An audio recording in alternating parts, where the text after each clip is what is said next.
In 1898, State Thermodynamic Inspector Silas Thorne climbed out of the sealed sub-basement beneath the Penobscot State Asylum with his heavy wool coat frozen stiff, his brass deep earth cryometer shattered by an impossible drop in temperature, and the horrifying realization that the staff legend of the winter stare was entirely true. When he emerged shivering into the warm September daylight, the hospital board blamed a simple draft from a collapsed ice cellar. But an ordinary draft does not shatter a thick brass instrument designed explicitly for sub-zero temperatures. And a collapsed ice house cannot explain the massive autonomous steam drills Thorne found operating in the dark, extracting colossal cylinders of ancient black-veined ice from deep beneath the asylum foundation. This is the story of what the history books could explain, and what the foundations of our institutions could not. Before Thorne's descent, the folklore surrounding the asylum's lower levels was entirely ordinary. The Penobscot Asylum sat on a remote, rocky tract of land in Maine. Orderlies and patients claimed that a specific locked iron door behind the boiler room was freezing to the touch, even in the brutal heat of August. They swore the air leaking from the keyhole smelled of sulfur and burnt rock. They called it the winter stare. When an anxious nurse warned Silas Thorne about it, Thorne, a strict man of thermal physics, actively mocked the woman, stating flatly that poor ventilation and limestone drafts often mimic deep freezes in old buildings. The official explanation for the existence of these massive subterranean cold rooms is simple and largely true. In the mid to late 19th century, America built massive state-run psychiatric hospitals under the Kirkbride Plan.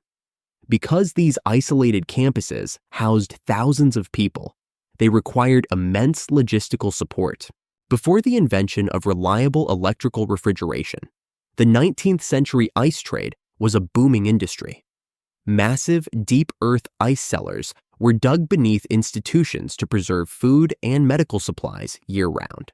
At first, that explanation was enough. It accounted for the deep cellars. It accounted for the residual cold. But one detail in the surviving structural record made the case harder to close. The historical world of 1898 was a world of paper, coal, and steam. It was an era of heavy wool coats, flickering oil lanterns, institutional lime wash, and the sheer, brutal weight of Gilded Age machinery. If you built a wall, a municipal ledger recorded the mortar. If you carved an ice cellar, a state inspector documented the thermal load. When Silas Thorne studied the atmospheric pressure of the Penobscot basement, he was operating in a world that did not allow for thermodynamic ghosts. If the goal of the cellar was simply to store blocks of winter lake ice, the ambient temperature would hover just below freezing.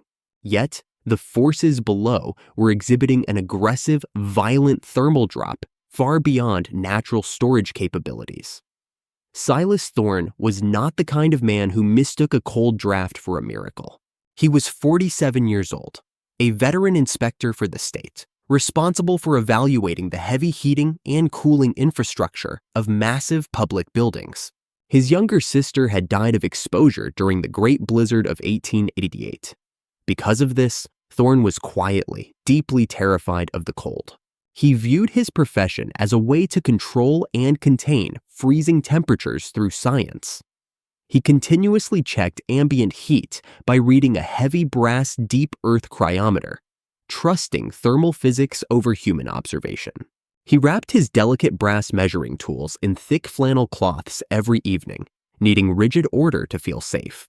He had prestigious state contracts to lose, and he had a flaw. He relied heavily on medicinal laudanum to calm a chronic shivering tremor in his hands, making his testimony easy for a medical board to dismiss as narcotic hallucinations. When he went into the asylum sublevels, he went in to verify the safety of a suspected ammonia leak in the cooling system.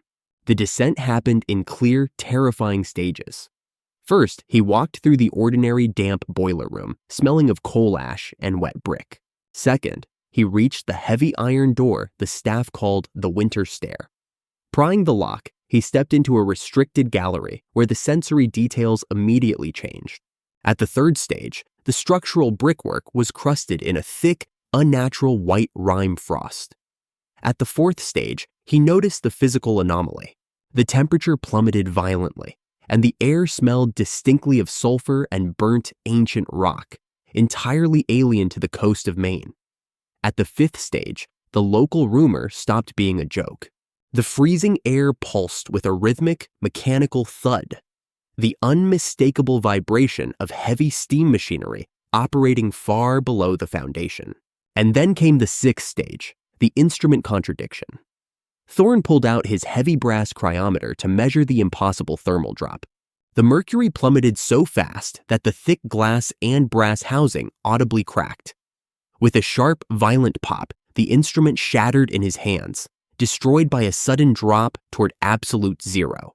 In the sudden flare of his dropping lantern, Thorne forced the final doorway and saw the seventh stage. He was not looking at an ice cellar. He was standing on the precipice of a massive, unmapped cavern.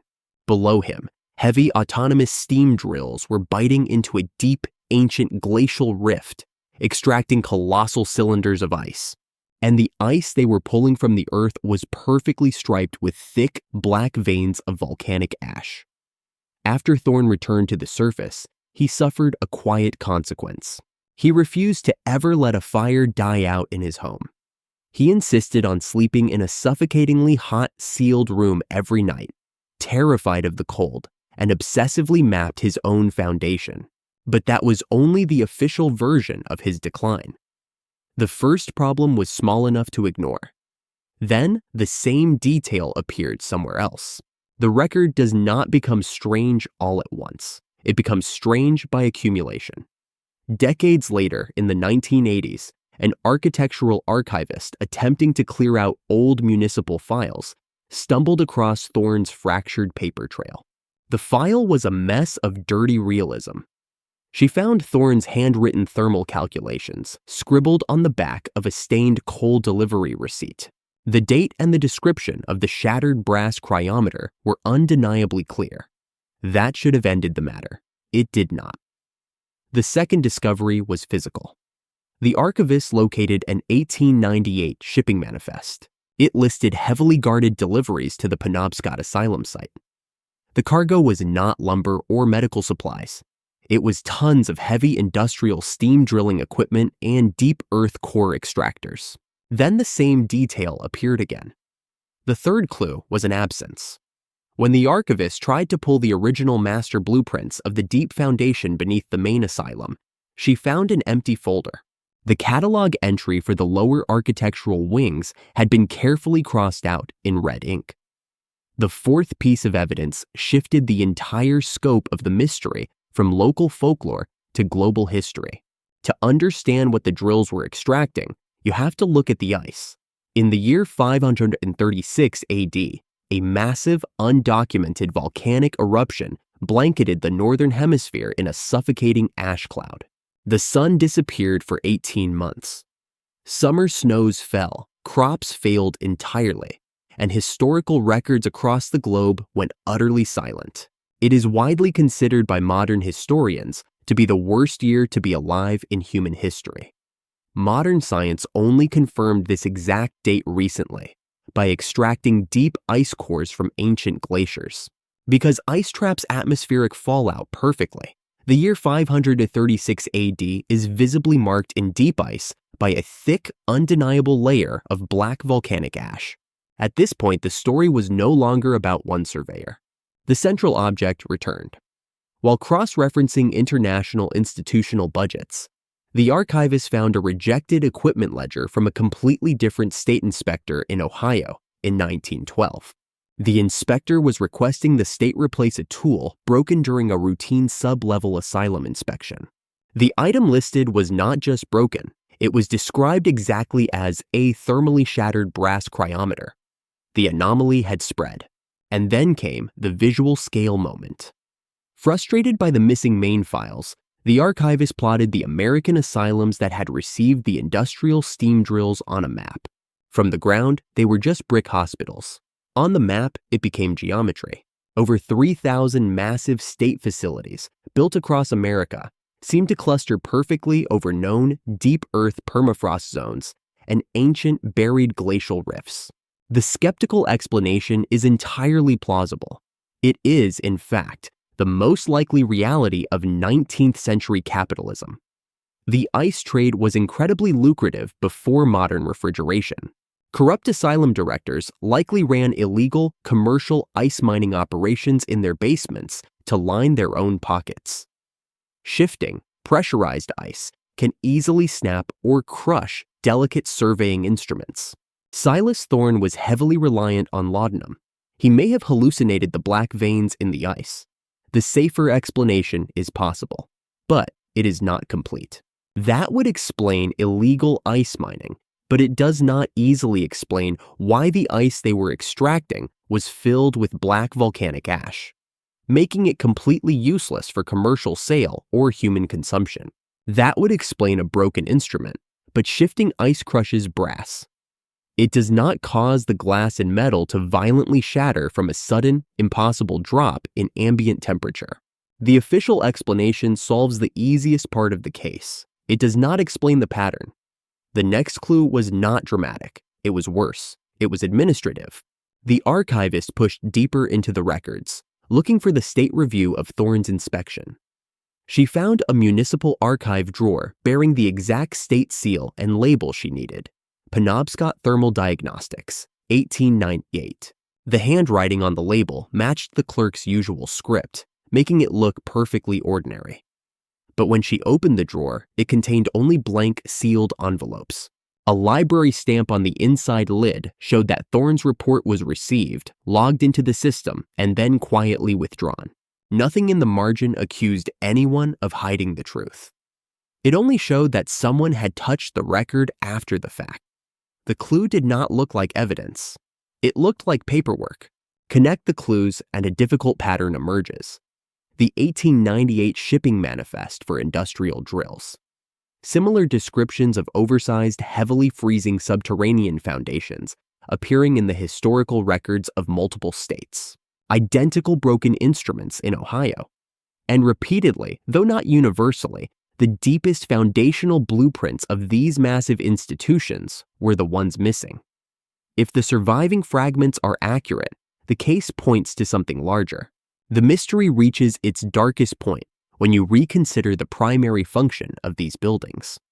The strange part was not the ice Thorne found, it was the camouflage. It was the camouflage. If a Gilded Age syndicate or a shadow government agency discovered perfectly preserved atmospheric records of 536 AD, the year humanity almost went extinct, they would want to drill it. They would want to extract it, study the ancient air, and analyze whatever dormant pathogens, data, or biological records were locked in the black ice. But you cannot hide a massive, deafening steam drilling operation near a public city. The honest answer is that the evidence is incomplete. Some of it may be exaggerated. Some of it may simply be wrong. The ordinary explanation of commercial ice trade corruption and missing bureaucratic files remains entirely possible. We cannot say for certain that these institutions were built as a unified system of geological concealment. The question survives simply because the ordinary explanation does not account for every fragment. The aftermath of this monolithic era was quiet and unsettling. By the late 20th century, the massive Kirkbride asylums were shuttered and abandoned. But before the states fully walked away from the properties, construction crews were brought in for one final, highly specific task. They pumped thousands of tons of industrial concrete directly into the lower sub-basements and ice rifts, permanently sealing the deepest foundations for alleged structural safety. Later attempts by urban explorers to match Silas Thorne's old blueprints produced nothing conclusive. Some blamed the concrete. Others blamed errors in the original surveying references. Either way, the deepest places described in the notes have never been publicly identified with certainty. If the surviving fragments are even partly accurate, then three possibilities remain. Possibility 1 is that it was a profound bureaucratic misunderstanding. The deep cellars were for illegal commercial ice. The tools broke naturally. and the reports were lost through simple administrative negligence. Possibility 2 is that it was a real but natural geological anomaly, perhaps a dangerous shifting glacial rift that institutions of the time did not know how to explain, and so they over-engineered a massive structural solution and buried the paperwork to prevent public panic. Possibility 3 is that it points to a forgotten chapter of horrific historical cover-up, a sprawling network built right in front of the public, utilizing the vulnerable of the New World as an unwitting shield to study the catastrophic death of the ancient world. Maybe it was only a mistake. Maybe the witness remembered more than he saw. Maybe the missing record was lost for ordinary reasons. But if that is true, why does the shipping manifest still point to an empty archive drawer? Why does the crossed-out catalog card still refuse to disappear? And why does the story end not with an answer, but with a shattered brass cryometer, a missing blueprint, and the winter stare still breathing beneath the asylum? If you believe the Foundation tells a different story than the wards above it, leave your thoughts below. And if you want the next forgotten file pulled from the archive, subscribe before it disappears again.